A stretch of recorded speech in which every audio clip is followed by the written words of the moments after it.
덕과 세격과 성욕과 재물, 안락욕을 위해서 우리가 돈을 모으는 거예요. 연결이 되어 있어요. 이건 그 원인적인, 근본적인 욕구고, 이 두 가지는 후차적인 욕구. 그 본질이 뭐예요? 그 본질이. 이건 핵심이 없다는 거예요. 핵심. 거기에는 알맹이가 없다는 거예요. 왜? 늘 말씀드린 알맹이가 없다는 건 뭐예요? 이것은 이게 한번 뭔가 이렇게 채워지면은 남아야 되는데 남지를 않는 거예요. 그때 그 기분이지. 한 1시간 뒤에 지나면 어때요? 똥이 되어버리죠. 먹는 거. 그렇죠? 지금 이걸 이야기하는 거예요. 이해하십니까? 여기에 빠지면 안 된다는 거예요. 들뜨는 마음밖에 없고 더 욕망만 발동을 하고 그래서 그게 안 되면 화만 더 나고 질투만 더 나고 그래서 어리석게 되니 거기에 깊게 빠져들지 말자는 이야기. 이해하죠? 네. 아니 그게 다 필요한 거예요. 필요한 거. 그걸 인정하지 않는다는 거예요. 그게 영속하면은 그걸 인정하겠다 이거예요. 근데 영속하지 않기 때문에 거기에 빠져드는 것은 바보다. 어리석다. 이게 핵심이에요. 이해되죠? 변질된다. 숙주나물처럼 여름 숙주나물처럼 변질된다. 그래서 이 길을 나선 것이다. 나는 아버지와 동포의 은혜와 지중함을 결코 잊지 않는다. 세상에 많은 부모들이 자식을 낳아 제물로 양육하고 자식 또한 제물로서 보응하지만 부모에게 단마의 제물을 보응하는 일은 매우 드물다. 나는 장차 단마의 제물로서 그들의 은혜에 보답할 것이다. 단마가 뭐라고 그랬어요? 몇 가지 뜻이 있다고 그랬죠. 첫째 부처님의 가르침, 그 다음에는 그 어떤 원리의 그 고유성질, 그 다음에는 진리 그 자체. 이런 말씀 드렸죠. 다르마 단마예요. 이것을 중국 사람들이 법, 진리 이렇게 표현을 했죠. 우리가 법 하는 말이 단마라는 뜻입니다. 찬나가 흐느끼 말했다. 이곳은 사나운 짐승과 독충이 가득한데 어찌 저만 혼자 가라고 합니까? 시달다가 대답했다. 나는 결코 낙원을 갈망하기 위해서 이게 온 게 아닌데 그게 무슨 상관이냐 이 말이야. 나는 늙음과 죽음에 대한 종지부를 찍기 위해 이곳에 온 것이다. 내가 해탈을 결심한 이유는 해탈은 알죠? 해탈은 뒤에 이 주석이 나오면 지금 여기는 안 적었거든요. 해탈은 그냥 탐진치에서 해방되는 거예요. 그러니까 그 집착에서 질긴 집착에서 해방되는 것을 해탈이라고 해요.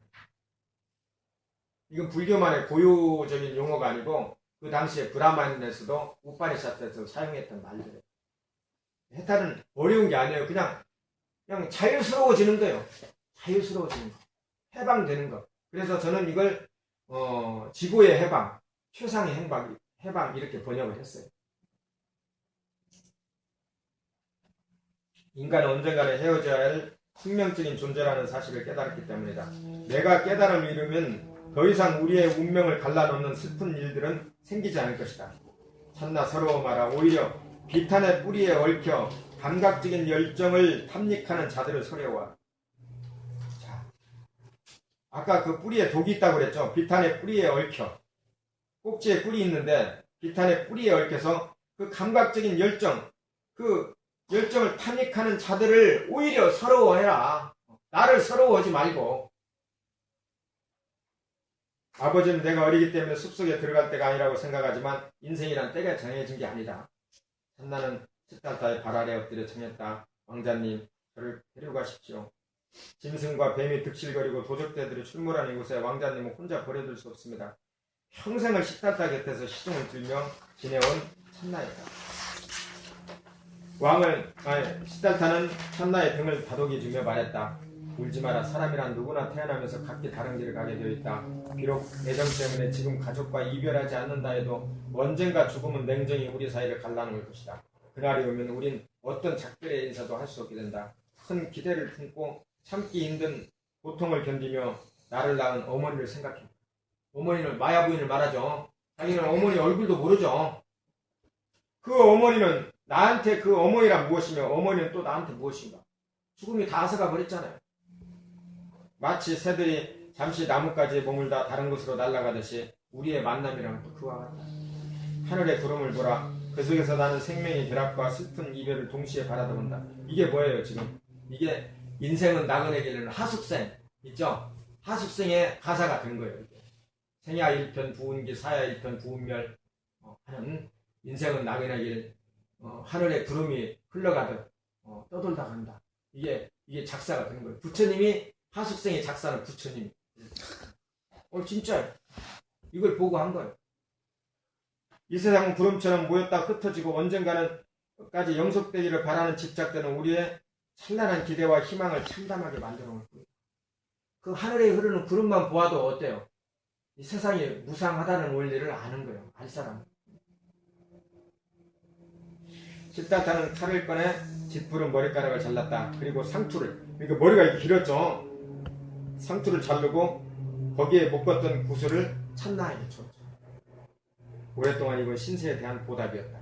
자, 그리고 사냥꾼과 이제 옷을 바꿔 입었어요. 자기의 비단옷과 사냥꾼의 그 사슴 가죽 옷을 바꿔 입으니까 사슴 그 사냥꾼들 어때요? 땡 잡은 거죠. 그래서 아침 햇살을 받으며 아노피아 망고나무 숲에 들어가 나무 아래 다리를 꺼내고 명상했다. 눈을 지그시 내뜨고 코를 아래에 두고 호흡을 조절했다. 첫 번째 지금 이제 명상을 시작한 거예요. 출가하면서. 시다타는 굳은 결심으로 구두의 발을 첫내딛었다.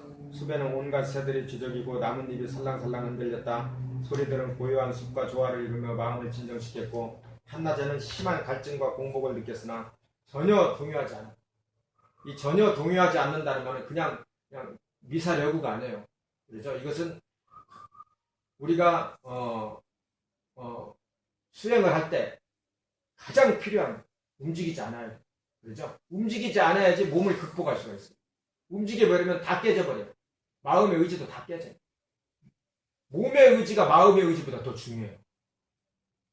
이 사선정이라는 게 뒤에 나오거든요. 사선정은 마음 집중의 단계를 네 가지로 나눈 건데 처음에는 생각이 싹 가라앉아요. 생각이 가라앉아요. 그 다음에는 뭐가 가라앉아요?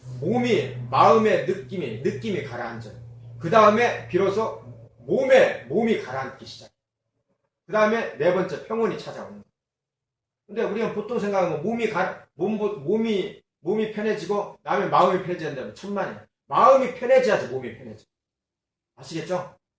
그래서 나중에 이런 걸 보고 사선정에 대해서 의문을 갖는 사람들이 생겨요. 제 3선에 가서 육체적인 행복이 나오거든요. 마음의 행복인 두 번째 희열이 나오는데 두 번째 왜 거꾸로 되지 않았나 이런 이야기를 해요. 근데 그렇지 않아요.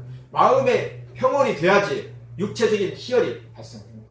육체적인 희열은 감각적인 그런 희열하고는 좀 다르죠. 정말 순이랑 땀이 하나도 없는 마음이 차분해진 그런 몸의 희열은 느껴보기가 힘든 거예요. 그것을 수카라고 해요. 수카.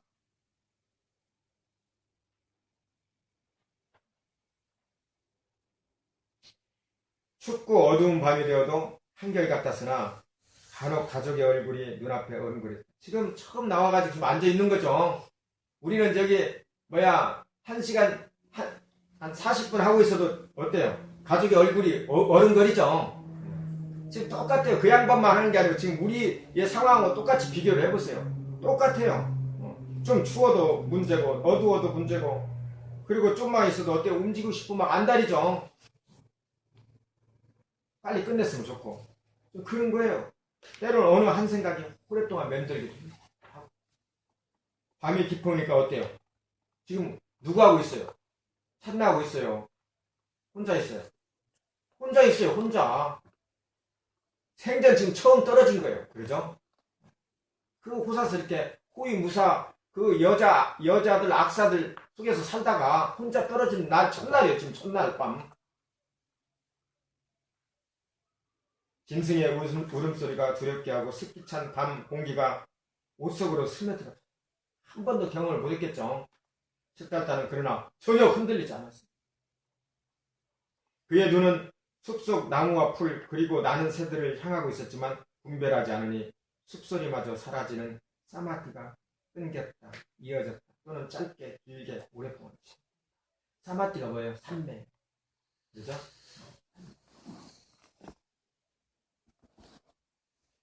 사마띠가 삼매를 하는 수행을 뭐라고 그래요? 사마타라고 그래요. 적어두세요. 사마타. 그 다음에 사티라는 말 들어봤죠? 사티를 하는 수행을 뭐라고 그래요? 유파사나. 명상에는 사마타 수행과 유파사나 수행 두 가지가 있다고 그랬죠? 그러니까 사마타의 도구는 뭐예요? 사티, 이거 사마티예요. 유파사나의 도구는 뭐예요? 사티예요. 이해 가죠?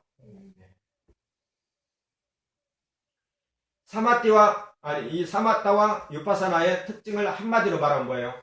화가 났을 때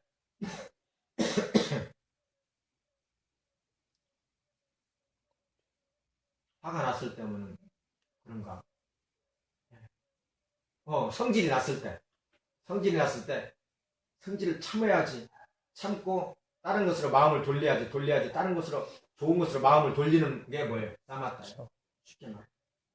그러나 성질이 났을 때 그 성질이 난 마음자리를 그대로 지켜보고 관찰하는 게 뭐예요? 육파사. 똑같죠? 똑같지만 다르죠? 관찰하느냐, 외면하느냐. 이 차이에요. 근데 부처님은 지금 여기 나와서 뭘 했어요? 유파사나 수행을 했어요? 사마타를 했어요? 사마타 수행을 한 거예요. 그렇죠? 그 뭐에 외면을 했어요? 호흡에. 그 당시 유행한 거 선정수행법이고 호흡 중에 지식. 들숨, 머물고, 날숨. 들숨, 머물고, 날숨. 머물고, 들숨. 그렇죠? 이게 호흡법이에요. 근데 대부분 지식이 날숨이나 들숨보다 길었어요. 지식 호흡법이 유행되어 있어요. 이 호흡을 지금 하고 있는 거예요. 하고 계시는 거예요. 자, 아무것도 먹지 않고 눕지 않으니 편안했던 시절이 그립기도 했지만 시달타는 머리를 세차게 흔들며 자신을 꼬집었다.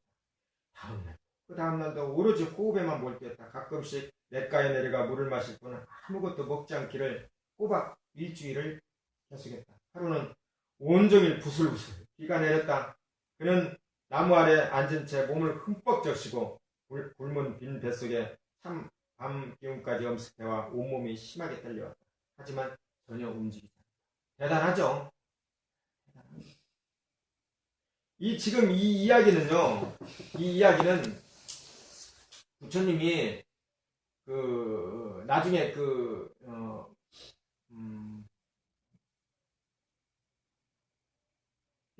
피아사라고 하는 그 왕자에게, 오디 왕자에게 했던 수행담을 직접 합법으로 지금 이게 간접 합법으로 지금 만든 거예요. 그죠? 했던 이야기. 내가 그때 1회 동안 이렇게 거기에 아누피아 망고 숲에 있어서 내가 호흡을 하고 굶고 이렇게 있었다. 그러다가 뭐 이렇게 식으로 이야기하는 걸 지금 이게 만든 거예요. 숲에는 여러 부류의 수행자들이 머물고 있었다. 그들 가운데 일부는 부인을 데리고 와 자연 속에 가정을 꾸리고 수행하는 방랑자도 있었고 성스러운 불을 보살피고 엄격하게 고귀한 탐구를 하는 브라민도 있었다. 심지어 채무자나 파산자, 도망자도 있었다. 그가 처음 만난 수행자는 두 여인이었다. 육체적인 제약과 사회적인 편견에도 불구하고 그 당시에 여자들은 어때요? 지위가 거의 없었죠. 지위가 없었어요. 여자가 애를 못 낳으면 쫓겨났어요. 그 당시. 쫓겨나고 허드렛이나 하는 그런 정도밖에 지나지 않았죠. 성직자로도 인정을 받은 적도 없고. 인도에서의 그 지위가 그랬어요. 우리나라에서의 여자들의 지위는 어땠어요? 엄청나게 좋았던 거예요. 사실. 옛날에 안방마님이라고 그랬죠. 지금도 교육열과 여자의 그 권세는 비례한다고 그래요. 그래가지고 교육열이 높은 나라는 전부 다 여자들의 권세가 하늘을 찌르요. 행복지수가 높아지는 거예요. 여자들 행복. 우리나라는 교육열이 좋아요, 안 좋아요? 높죠. 아니 이건 분명한 사실이에요. 조사에 나온 이야기. 자, 그런 편견에도 불구하고 삶의 고통을 통찰하는 그들의 눈동자는 고결하게 빛났다. 죽음에 맞서는 그녀의 용기는 전쟁터의 용사조차 부끄럽게 했다. 망고나무 수백이 있던 그들의 진지한 모습은 새로운 세계에 대한 희망을 북돋았고 그들이 들려준 성자의 이야기는 시달타의 심장을 뛰게 만들었다. 그러나 그들은 수행에 지침이 될 만큼 명확한 지혜를 가진 수행자는 아니었다. 도리어 시달타의 총명함과 지혜에 놀라며 자신들의 오랜 고민과 노력을 득보냈다. 거기 이제 그러니까 뭐 처음 저도 이제 절에 들어가서 처음 이렇게 만나면 앉아서 이제 뭐 이야기를 하거든요. 위에 선배가 한참 이야기하면 막 굉장히 큰 이런 사람 같은데 어때요? 몇 달 지나면 똑같죠? 똑같이. 시달자는 혼자 명상하는 것보다 비법을 터득한 경험 많은 구루를 왜 가르침을 배우리라 생각하고 다음날 방구나무 숲을 나갔다. 여기 있어봤자 필요가 없는 거예요. 생각이. 그래서 그의 희고 부드러운 얼굴은 야유에 핏기가 없었지만 오히려 걸음걸이에 산야신의 품위가 넘칩니다. 산야신은 그러니까 그 카스트를 기본으로 하는 외다의 브라만 교를가 그 당시에는 주류 불교라고 주류 종교라고 이야기했죠. 이 종교를 신은 없다라고 뛰쳐나온 아웃카스트들을 산야신이라고 한 거예요. 그러니까 이 산야신은 우파니샤트의 추종자들, 선정주의자들, 고행주의자들, 재래주의자가 아닌 모든 사람들을 산야신이라고 했어요. 언제 한번 만약에 인도의 역사서나 마가바드기다나 우파니샤트 이런 그 철학서들을 아르샴 철학서들을 보면은 이 산야신이라는 말이 늘 나와요. 그렇게 알아두세요. 수행자 틈에 끼어 걸식하는 모습을 본 이 주민들이 보니까 진짜 군계 일학이거든요. 보니까 하고 잘생기고 이 잘생긴 이야기는 경전에 곳곳에서 나와요. 그래서 나중에 부처님 말년에 그 따포타 강은 온천, 그러니까 물이 따뜻한 한쪽으로는 따뜻한 물이 흐르는 그런 강에서 따포타 강에서 모욕을 해요. 부처님 모욕을 할 때 이 뒤에도 그게 나오죠. 나올 때 그 부처님 모욕한 모습을 석양에 비치면서 부처님 모욕하고 옷을 말리고 하는 모습을 보면서 안 한다가 참 아름답습니다. 이런 이야기를 하죠. 그만큼 잘났던 모양이에요. 못난 거보다 낫잖아요. 맷집을 차례로 걸식한 시달타는 성을 빠져나와 빤다와 산기슭에 앉아 뒤섞인 음식을 먹었는데 곧 구역질이라며 음식을 토했다. 그는 자신을 이렇게 질책했다. 그 음식이 어때요? 이 수행자는 탁발을 하면 7집을 돌아야 되거든요. 한 집에서만 먹으면 어때요? 그 집 주인과 눈만 맞으면 맛있는 거 먹을 수 있잖아요. 그걸 수행자는 못하게끔 7집을 돌아야 했어요. 7집을. 그것도 어제 돌았던 집은 안 가고 7집을 돌아야 돼요. 근데 어제 갔던 집을 가면서 7집을 돌면은 안 되기 때문에 안 가면은 그렇게 조그마한 마을에서는 또 문을 안 열어주는 집도 있는 거예요. 그러죠? 또 사람이 없는 집도 있고. 그러면 어때요? 굶게 돼요. 늘 얻어먹은 게 아니고 어제는 안한다 집에 갔는데 오늘은 매기야 집에 가야 되는데 안한다 집에 갔는데 오늘 이제 안한 집에 못 가잖아요. 매기야 집이 도망가고 없어요. 없으면 어떻게 해야 돼요? 굶는 거예요, 이제. 그것도 7군데를 돌아야 돼요. 근데 그 중에서는 정말 따뜻한 밥에 우리들이 먹는 밥처럼 반찬처럼 가지고 있는 것을 그렇게 해주는 사람도 있고 어떤 사람도 있을까요?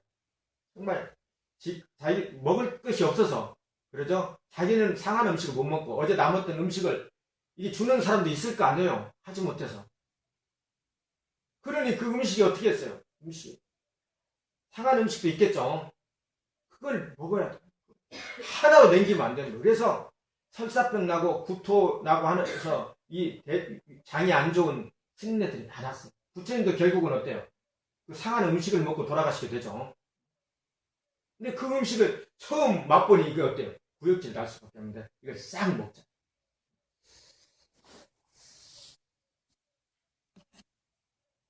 너는 궁에서 기름진 쌀밥에 맛난 반찬을 먹을 때 그 걸식자의 음식을 보고 나도 언제 저렇게 먹을 수 있을까 부러워하지 않았던가 말이야. 그리고 남은 음식을 다 먹었다. 시달타는 오래전부터 친구 날라카로부터 요가의 비법을 터득한 두 분 선인에 대해서 들은 적이 있었다. 그분의 이름은 알라라 깔라마와 우따 깔라마푸타. 이 두 분이 뭐예요? 부처님의 스승.